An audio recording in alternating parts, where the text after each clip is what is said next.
with actors located from England to Hollywood, California. You're listening to another episode of Project Audion.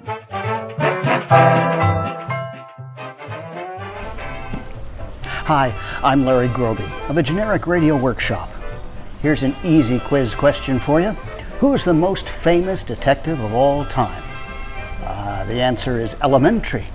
Sherlock Holmes, of course.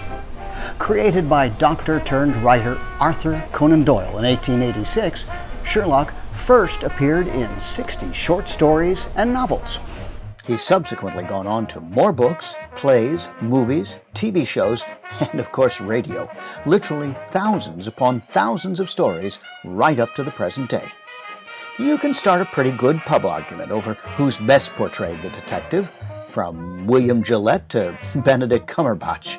But a clear contender would have to be Basil Rathbone, aided by Nigel Bruce as Dr. Watson. Not only did they star in 14 Hollywood movies, they appeared in over 200 Sherlock Holmes radio episodes. Well, since there were only 60 original stories, new authors soon had Holmes and Watson solving new cases in all sorts of exotic places. Exhibit A, today's Project Audion recreation. Featuring radio actors on both sides of the Atlantic, let's listen to Sherlock Holmes as he solves the murder in the Casbah. Cheers.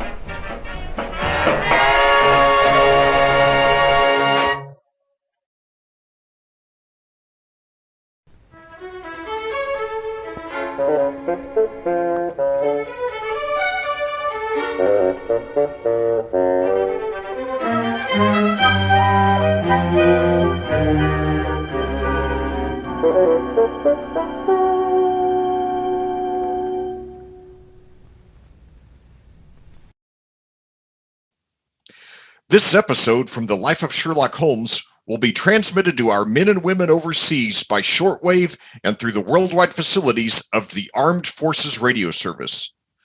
Petri Wine brings you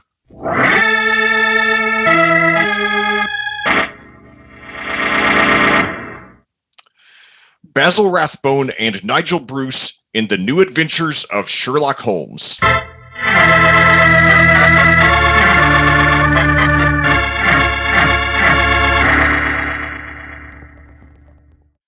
The Petri family, the family that took time to bring you good wine, invites you to listen to Dr. Watson tell us another exciting adventure he shared with his old friends, the master detective, Sherlock Holmes. And as for me, well, I'd like to tell you that a time like right now is the perfect time for a glass of Petri California Port. After you've had a good dinner, boy, Petri Port is a real topper. That rich, deep red Petri Port is really an extraordinary wine. Even its color is different. And as for its flavor, well, it'll take a better man than me to describe that. Petri Port is a hearty wine, sure, and every other quality that you look for in a good port, you'll find in Petri Port, and then some. Try Petri Port by itself, or serve it with fruit, with nuts, or with cake. But share it with your friends, will you? Because you can serve it proudly. After all, it is a Petri wine. And that name Petri is the proudest name in the history of American wines.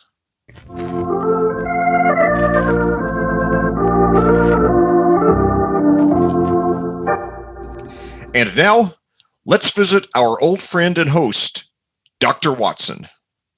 Good evening, Mr. Bartell. Good evening, Doctor.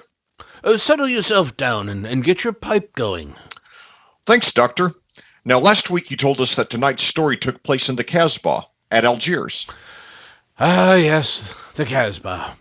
I remember it as the place of countless streets winding up and down, past colorful cafes with hundreds of tongues were spoken, and often a street would end in shadowy darkness, which a man would be foolhardy to enter alone.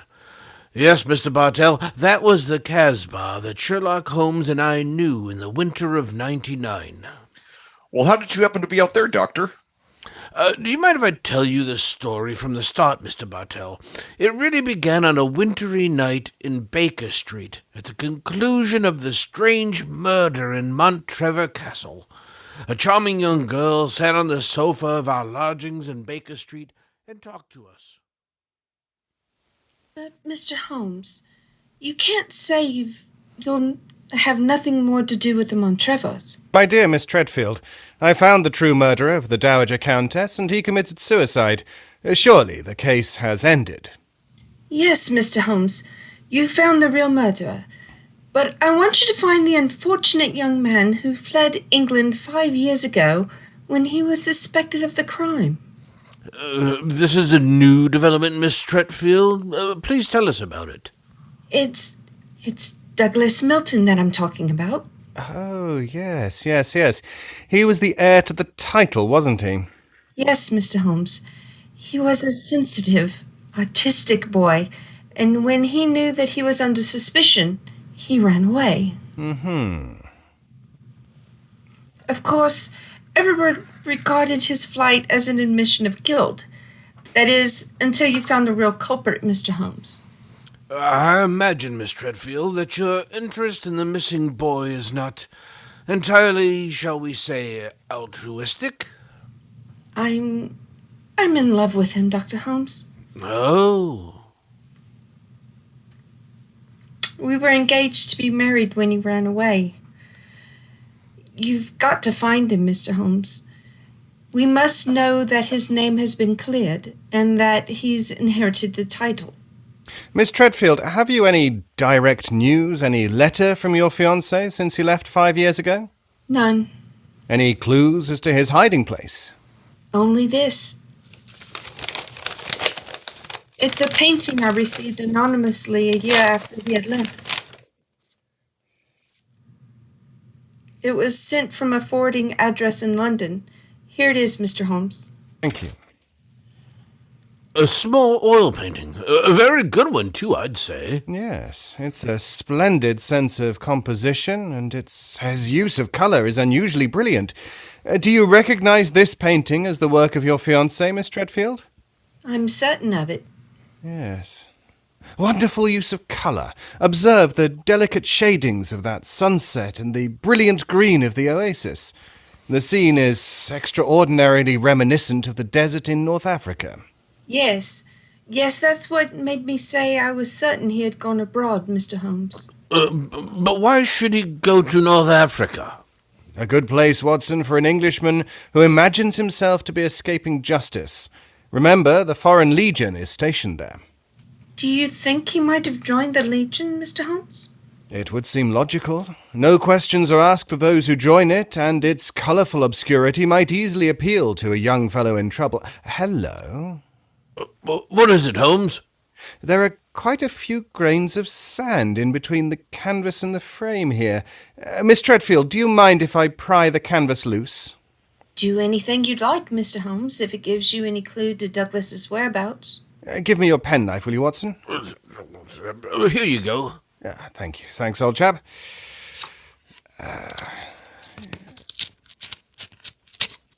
Wait a minute. Here we are, yes. Can you see anything? Look, yes, the words sheriff and Elafroon are stamped here. Sheriff is probably the framer's name, and Elafroon is a town some 50 miles from Algiers. That settles it. Miss Tretfield, I accept your case. Watson and I will go to Africa and try to find your fiancé, Douglas Milton.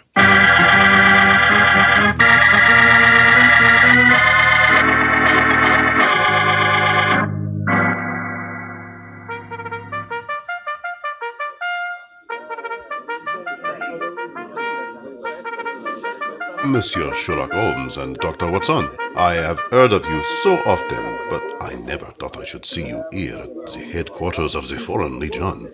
What can I do for you, gentlemen? Well, Colonel de Brisson, I am trying to trace an Englishman who has been missing during the past 4 years. I have reason to believe that he might have joined the Legion. I shall look in my records. Let me see. 4 years ago would be 1895. If Sherlock Holmes is tracking him, then I suppose he was in trouble in his own country. If he was in trouble, he might easily have come to us. We ask no questions. 97, 96, 95. In that year, 3 young Englishmen joined us. One of them died of dysentery 2 years ago in Sidi Rashid. One of them deserted 18 months ago, and we have been unable to trace him. The third is my adjutant, who just brought you into my office just now. And he is, I would say, about 3 inches shorter than Douglas Milton. And men do not shrink in the Foreign Legion, eh, Colonel? They do not, Monsieur Holmes. And the fellow who deserted must be our man. Unless it's the one who died of dysentery. Colonel de Brisson, how would you advise us to set about trying to find a deserter? Monsieur Holmes, there is only one place in Algeria where a man can hide from the Foreign Legion and remain hidden. Oh? And what's that place? The Casbah in Algiers. Then that's our destination, Watson. Be very careful, please, gentlemen. The Casbah is a place where the law is exiled. The police have no jurisdiction there. The only rule is that of strength, violence, and trickery. We shall be very cautious, I assure you. Goodbye, Colonel de Brisson, and thank you for your help.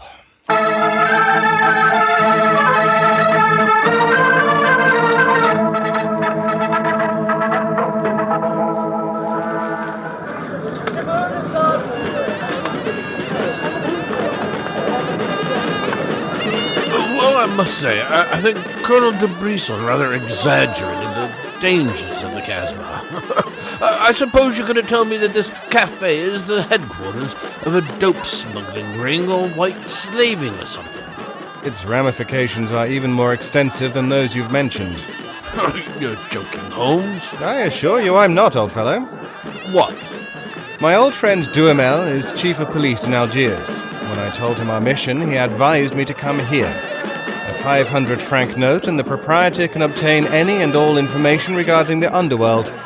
For as little as 200 francs, he can arrange a murder. So that gives you some idea of the relative values in the Casbah. Good Lord. Then you've already spoken to the proprietor. Oh, yes, a charming scoundrelly fellow by the name of Rafi. I gave him 500 francs and asked him to set his underworld grapevine in motion to see whether an Englishman living in hiding here in the Casbah could be found. And I thought we'd come here for quiet meals. Here comes Rafi now. Let's hope he has news for us. Here we are, Rafi. Come sit down, won't you? Rafi works fast, does he not, Mr. Holmes? Your friend is... My friend knows that you're working with me. What have you found out? Drink first. The tongue of Rafi is parched. Would you have me die of thirst before I give you my news? Vermouth cassis. Oui, Monsieur Rafi. So you have news for me then? But yes. Good. What is it? First, you pay me more money, no? But I gave you 500 francs. You said you'd do the job for that. Can I help it if some tongues are more costly to make wag than others? It took the 500 to get the wag. Am I to have nothing for my own trouble? Votre vermouth cassis, Monsieur Rafi. Good. The gentleman will pay for it. There you are. Merci. I will drink to your health, gentlemen. Both of you. You will pay me more money, no? But my friend's already given you 500. You should stick to your bargain, my good fellow. My information is a bargain at 750 francs. It would be a bargain at 1,000, but Rafi will let you have it for 750 because he likes you. You will give it to me? No? And if I refuse? Then you get no information. And perhaps I spread news in the Casbah that makes it uncomfortable for you gentlemen to be there. Great Scott! This is blackmail! I get the money? No? Oh, you're a scoundrel, Rafi. Of course I am a scoundrel. Here's your money. The information? There is an Englishman hiding here in the Casbah. I do not know his name, but he's tall and fair-haired. I cannot tell you where he lives, but if you go to the Cafe of 1,000 Sighs, you will find a girl who sings there. A girl who sings like a nightingale. Her name is Ayisha, and she can lead you to your Englishman. A girl named Ayisha in the Cafe of 1,000 Sighs? That is right. I would suggest, though, that you go there in disguise. Two well-dressed Englishmen might find themselves in some trouble. For a small fee, say 200 francs, I will escort you there myself. Thank you, yes. I think we can manage by ourselves, Rafi. Oh, well, if your business is concluded quickly and time weighs heavy on your hands, Rafi can take you to some places of rare interest. Dancing girls that wither one's eyeballs with their beauty. And for 500 francs, gentlemen. Thank you, Rafi, thank you. I have a feeling that time will not weigh heavily on our hands. Good night. Oh, you work too hard, gentlemen. You should learn how to play. Good night. Upon my soul, I think that fellow's the biggest blackguard I've ever met. I quite agree, old chap, but he is amusing. By the way, Holmes, do you think that when this case is finished, we might have time on our hands? Watson, you're incorrigible. But I think... Watson. Oh, what is it? Look at the man sitting over there in the corner by himself. By Jove, yes. His face seems familiar. We've seen him before somewhere. Of course we have. His name is Oliver Leaming. We met him at the inquest on the Montrevor case. So we did. Now what on earth do you suppose he's doing here in the Casbah? Not on a holiday, I'm sure. Mr. Oliver Leaming, if you recall, is a cousin of Douglas Milton's, the man we're searching for. If Milton were ever declared legally dead, Mr. Leaming over there would inherit the title. It looks to me as if we're not the only people in the Casbah who are searching for the missing heir. That's true, old fellow. Come on, let's go and talk to the gentleman.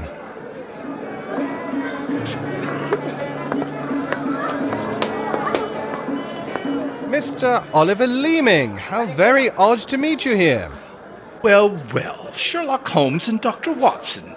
Won't you sit down? Thank you. World's a small place, isn't it? Or has somebody said that before? I wondered if you'd spot me over here in the corner. Oh, so you saw us then? Of course. But you seem to be in such deep conversation with that scoundrel Rafi. I didn't like to disturb you. Very considerate of you, I'm sure. Why are you here, Mr. Leaming? Oh, I'm making a business trip. This is my day off. As I recall it, you're in the publishing business. Correct. What a memory you have, Mr. Holmes. It seems peculiar that you should be on a business trip here. Are you planning on opening a publishing house in Algiers, or are you searching the Casbah for new authors? Why not? I'm a great believer in encouraging new talent. Mr. Leaming, why don't you admit that you're here for the express purpose of trying to find your cousin, Douglas Milton? Mr. Holmes, you've discovered my secret. The great Sherlock Holmes and his watchdog have their eagle eyes on me.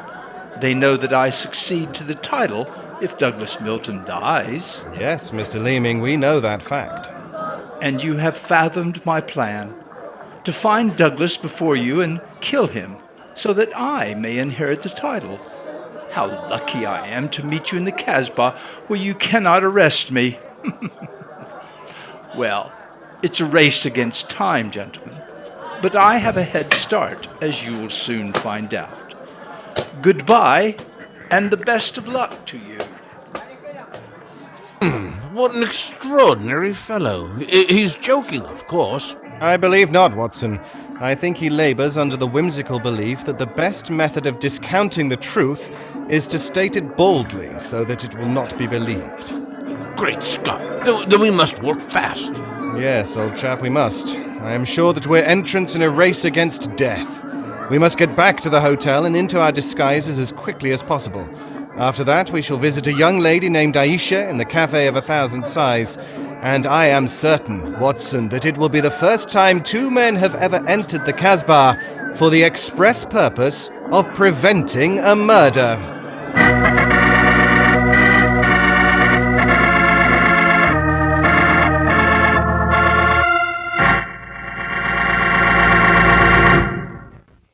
We'll hear the rest of Dr. Watson's story in just about a second, which gives me time to remind you that if you like the flavor of big, plump, juicy Muscat grapes, you'll love the flavor of Petri California Muscatel. What a wine! Petri Muscatel is the perfect after-dinner wine. It looks good, smells better than it looks, and when it comes to the taste department, well, you never tasted anything like it. For a really good wine, remember, first Petri, then Muscatel. Petri Muscatel. Well, Doctor, I can hardly wait to hear what happened next. You and Sherlock Holmes went back to the hotel, I suppose. Oh, yes, Mr. Bartell. Holmes quickly adopted the disguise of an Arab guide, while I assumed the role of a tourist, and we started off on our search. Outside the Cafe of 1,000 Sighs, we met with a rude shock. Good Lord, it's the fellow we met in the cafe. Yes, Oliver Leaming, with a knife between his shoulders. He's dead, Holmes. Shouldn't we get in touch with the police? Well, what can they do? Remember, there is no law in the Casbah. In any case, this man is beyond our help. Our job is to protect the living. Come on, old fellow, let's get to the Cafe of 1,000 Sighs and find this girl Ayisha, the girl Rafi says sings like a nightingale. D'autres y font les doux yeux, mais c'est moi qui l'aime le mieux.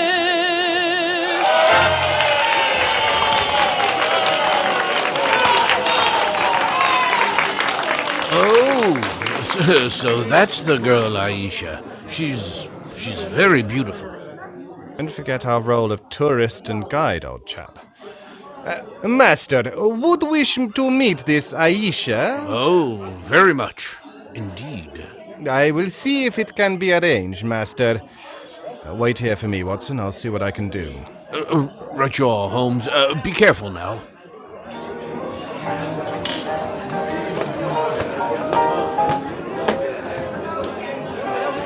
Mademoiselle Ayisha? What do you want, greasy one? There is an Englishman at the table over there. He wishes to talk to Ayisha. Which one is he? The man who sits at the table in the corner. He is very rich, Ayisha, and he admires you a great deal. He told me to give you this 500-franc note. So? Very well.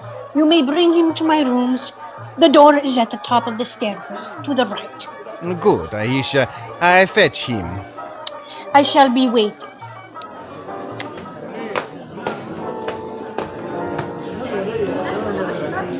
Ayisha will see you, Master. Follow me, please. Oh, very well. I hope you know how you're going to handle this, Holmes. Don't worry, Watson. In this case, I think honesty will be the best policy. Well, I'm not so sure. This place is thieves' kitchen if I ever saw one. You better be careful. First door to the right at the top of the stairs. This is it. Come in. Oh, come and sit over here, Mr. Englishman. Greasy one, you may leave us. Mademoiselle, I may as well tell you at once that I am not an Arab guide. My name is Sherlock Holmes. What do you want with me? Why do you trick your way in here? Don't be frightened, mademoiselle. I can explain our mission in a very few words. My friend and I have come in search of an Englishman by the name of Douglas Milton. We have good news for him. What make you think I might know of him? A gentleman by the name of Rafi suggested that you might. What is your good news for this Englishman? That he has been cleared of suspicion of murder, and that he is the rightful Earl of Montrevor. That means when he knows this, he will leave the Casbah and return to his country? Naturally, my dear. I do not know this man. I've never heard of him. Here's your 500 francs. Goodbye. Not so fast, Ayisha, my petit chou. I've been listening from behind these curtains. Gentlemen, allow me to introduce myself. My name is Douglas Milton. Douglas Milton! We found you at last! It gives me infinite pleasure to have succeeded in my mission. How do you do, sir? This is very exciting. It is indeed. Yes, I think the occasion calls for a drink. What'll it be, gentlemen? I think a glass of port would be very nice, sir. Yes, it would be most appropriate for toasting the new Earl of Montrevor. Splendid. Splendid. Ayisha, bring glasses and a bottle of port and some creme de menthe for me. You're not going to England. I will never let you leave me. Oh, stop being so melodramatic, Ayisha. Please bring 2 bottles and some glasses. Very well. I am sorry. Mr. Holmes, I can't tell you how I appreciate your trouble in coming all this way to find me, but, well, I must tell you at once. There's one problem that makes it difficult for me to leave this country. You see, I deserted from the Foreign Legion. Yes, we know that, my boy. In fact, that's how we first got onto your trail. I shouldn't let that fact worry you, Mr. Milton. I'm certain the British consul in Algiers can arrange to have any charges dropped against a peer of the realm. Oh, well, I never thought of that. Here are the bottles. You must excuse the glasses, gentlemen. Tumblers are hardly correct, I suppose, but, well, they won't spoil the flavour, I'm sure. 2 glasses of port, and a creme de menthe for me. Only 3 glasses, Ayisha. Bring a glass for yourself. I do not wish to drink. And I insist that you do. Bring a glass, Ayisha. Why should I drink if you are leaving me? Mr. Milton, do you know Oliver Leaming? Oh, of course. He's my cousin. Yes, he came here half an hour ago and threatened me. Also know that he's lying dead in the street. Murdered? Well, yes. Yes, I did. If we weren't in the Casbah, I wouldn't tell you this, but Ayisha stabbed him. She followed him when he left here, killed him, and then slipped back just in time to sing her song a few moments ago. Oh, you needn't look so shocked, Dr. Watson. Life is cheap in the Casbah, and Ayisha is a girl of violent passions. Come on, let's drink. A toast to the new Earl of Montrevor.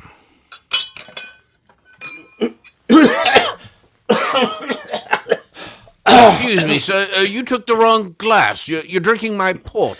Oh, silly mistake. I can't bear port. Very un-English of me, I'm afraid, but, well, after all these years, I don't feel particularly English. In fact, I'll probably find it very hard to adjust myself to the old life when I go back. Or perhaps I should say if I go back. Since you feel that way about it, Mr. Milton, why go? You can claim the title and the revenues of the estate without leaving Algeria. You could stay here and live on the income. I didn't realize that would be possible. Are you sure I could do that? Oh, yes, I'm quite certain of it. But if you doubt my word, I suggest we all adjourn to the British consulate in Algiers. They can put you straight on the matter. Oh, that's a good idea. Let's go over there at once. And now I've been listening to you, my friend. You are planning to leave me. Once you go from the Casbah, I shall never see you again. Put down that knife, Ayisha. I will not let you go. You belong to me. If you leave me now, I will kill you. Put down that knife, Ayisha. You've done enough damage for one night. Put it Down, you Let me fool! go! Put it Let down! me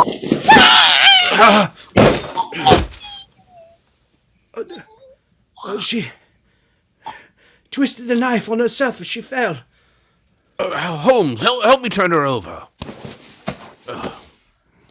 She's dead, Mr. Milton. Poor Ayisha. The bloody path that leads to the Montrevor title, sir. I suggest that we see that this poor girl's body is taken care of, and then go to the British consulate without any further delay.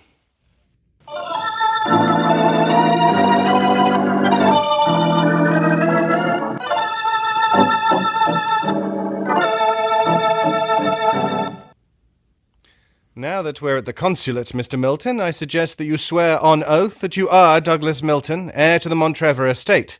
This gentleman is a commissioner of oaths. Then we can go in and see the consul. Very well. Now raise your right hand and repeat after me.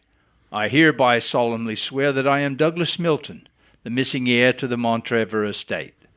I hereby swear that I am Douglas Milton, missing heir to the Montrevor estate. Thank you, sir. And now if you'll sign the statement here, these gentlemen can witness it. Well, there you are. Thank you, sir. And now, if you gentlemen will sign. Yes, certainly. Thank you, gentlemen. The document is now legal. Splendid. Let's go over and see the consul. Not yet, my friend. Watson, this man is not Douglas Milton. What the devil are you talking about? There is no law in the Casbah, sir, so you cannot be punished for the 2 murders you committed there. But now that your avarice has tempted you here to Algiers, where you've been foolish enough to sign a false statement, I think we can at least settle you very nicely for desertion, false impersonation, forgery, and perjury. Holmes, what do you mean? The story should be obvious, old fellow. Oliver Leaming did track down the deserter. Recognition was uncertain after so many years, but at least it gave this gentleman the idea of impersonating the real Douglas Milton, a friend of his. You have a lively imagination, Mr. Holmes. The real Douglas Milton died of dysentery 2 years ago in Sidi Rashid. As soon as the idea of impersonating Milton was born, Leaming had to die. Your theories are very interesting, but you haven't a shred of proof. I say that I'm Douglas Milton. How are you going to prove otherwise? Very simply, my dear sir. Douglas Milton was a painter who excelled in the use of vivid colours. You, sir, suffer from the quite common malady of red-green colour blindness. Less than an hour ago you mistook a glass of port, which is red, for a glass of creme de menthe, which is green. I knew at once that you were an imposter. You're cleverer than I thought you were, Holmes. Goodbye.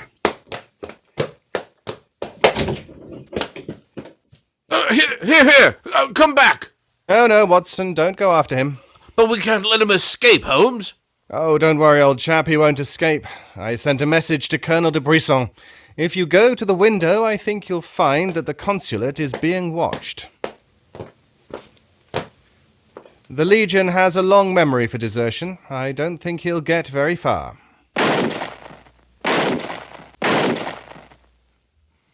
They've got him, Holmes.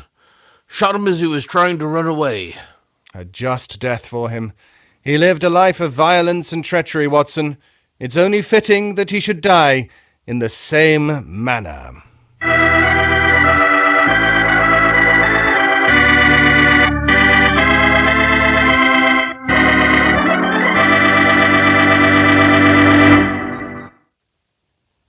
Doctor, that was a swell story. But you know something? I wish you hadn't disillusioned me about the Casbah. Disillusioned you? What do you mean? Well, before I heard your story, whenever somebody mentions the Casbah, I'd always visualize a very glamorous, romantic sort of place, full of beautiful women. Every one of them a ringer for Hedy Lamarr. No. Yep. And I could just see myself, handsome, dashing, going up to one of those beautiful girls and whispering in my fine French accent, "Darling, you are sensational. You are lovely, gorgeous. Tell me." Have you ever tried Petri wine? It's wonderful. Well, you must admit, Doctor, that is the truth. It is wonderful wine. It certainly ought to be. You're incorrigible. After all, winemaking has been in the business of the Petri family ever since way back in the 1800s. For generations, the Petri family has handed down from father to son, the fine art of turning luscious sun-ripened grapes into fragrant, delicious wine. And don't forget, because the making of Petri wine is a family affair, the letters P-E-T-R-I on a bottle of wine are the personal assurance of the Petri family that every drop of wine in that bottle is good wine. So no matter what type of wine you prefer for any occasion, remember, you can't go wrong with a Petri wine because Petri took time to bring you good wine. Well, Doctor, I suppose you're ready to tell us about next week's story? Yes, and as soon as I have, I want you to meet a friend of mine. A friend? Yes, but first, Mr. Bartell, next week I'm going to tell you an adventure in which, for once, Holmes came off second best. An exciting story of high society and romance. I call it A Scandal in Bohemia. Boy, that sounds swell. And now what about your friend? Well, he's waiting at the microphone in San Francisco. He's Dr. Langley Porter, and he wants to tell us about something very important. Dr. Langley Porter. Thank you, Dr. Watson. Radio listeners, tonight in Italy, there are thousands, many thousands, dying of cold and hunger. Babies, children, expectant mothers, old folks, dying for want of clothes, want of food. This organization, American Relief for Italy, appeals to you to search your homes for anything that can be made useful for starving, freezing men, women, children. Clothing, layettes for babies, diapers, shoes, food, surgical supplies. But above all, clothes. Clean clothes fit to wear. Take them to the nearest fire station. That your gifts will reach the Italians who need them, you may be sure. Americans of this organization will distribute the packages in Italy through the Italian Red Cross, the Catholic Relief Organization, the League of Italian Women, the Confederation of Italian Labor, and the Italian government. In Italy, death is on the prowl. Radio listeners' lives can be saved. It's up to you. Thank you, Dr. Langley Porter. I know that our friends listening will do all that they can to help the organization. American Relief for Italy.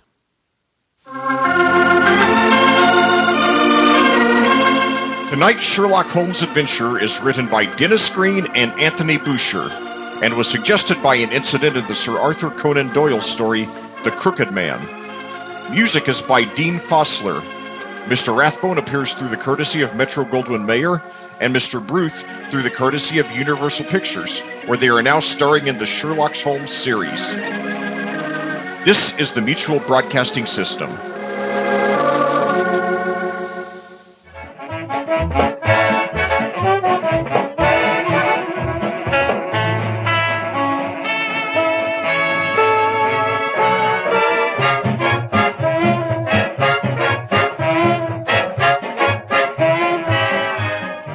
That's our show for today. We hope you enjoyed it. If you did, like us on Facebook, subscribe to us on YouTube, share it with your friends, and write us and tell us. Until next time, thanks for listening.